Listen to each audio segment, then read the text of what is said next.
ৰান্ধনি ভাত নিদিয়া কিয়া কৰি খায়ে কৰি নিদিয়ে মইনো দিমনো কিয়া অ ফুল নুফুল কিয় গৰুৱে যে আকাই মইনো ফুলিম কিয় হয় বন্ধুসকল গাইজ এটি কবিতা এজন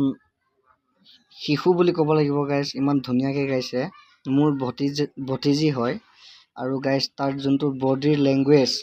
বডি থকছ তাৰ সেই ক্ৰিয়েটিভিটিটো কিমান ধুনীয়াকৈ আছে আপোনালোকে দেখিবলৈ পাব আৰু গাইজ কেমেৰাৰ আগত একো লাজ কৰা নাই আৰু তাৰ চৰিত্ৰটো আপোনালোকে চাবচোন যেতিয়া সি গাই থাকে তো তেতিয়া তো আপোনাৰ হাতৰ লগত আপোনাৰ বডিৰ লগত চবকে যেন বুজাই আছে সেই কবিতাটো তো তেনেকুৱা আপোনালোকে দেখিব মানে আপোনালোকৰ অনুভৱ হ'ব আপোনালোকে যদি ভালকৈ ফিল কৰি চায় তো তেতিয়া আপোনালোকে নিশ্চয় বুজিব পাৰিব গাইজ তো গাইজ কবিতাটো শুনি লওক ধুনীয়াকৈ ফুল নুফুলনো কিয়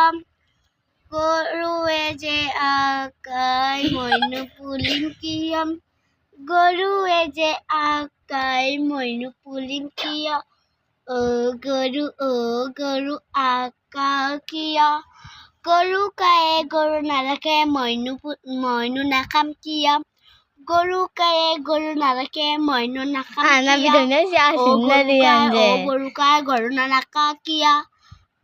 ৰান্ধনিয়ে যে ভাত নিদিয়ে মইনো ৰাখিম কিয় অ ৰান্ধনি ভাত নিদিয়া কিয় অ ৰান্ধনি ভাত নিদিয়া কিয় কৰি খায়ে কৰি নিদিয়ে মইনো দিমনো কিয় কৰি খায়ে কৰি নিদিয়ে মইনো দিমনো কিয় গাহৰি দেনা নিদিয়া কিয় ৰান্ধনিয়ে যে দেনা নিদিয়ে মইনো ৰাখিম এই কবিতাটো